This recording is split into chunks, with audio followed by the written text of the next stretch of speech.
Testing of Hyundai HGN12 air circuit breakers. The basic settings will be set by the customer. For testing, we add a 220 volt AC power supply. At first, we trip the air circuit breaker manually.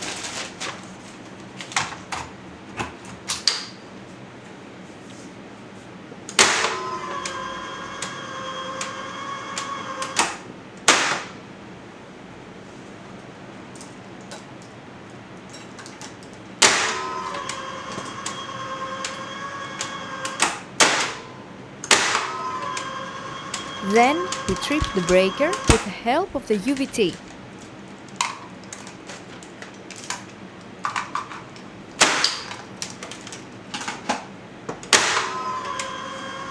Then we perform a short time delay test and the breaker trips almost instantly.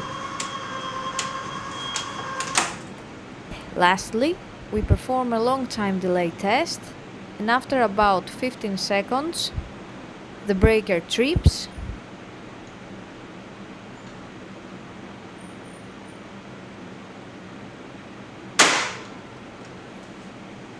It is now clear that all three air circuit breakers are working successfully and are ready to be delivered to the customer.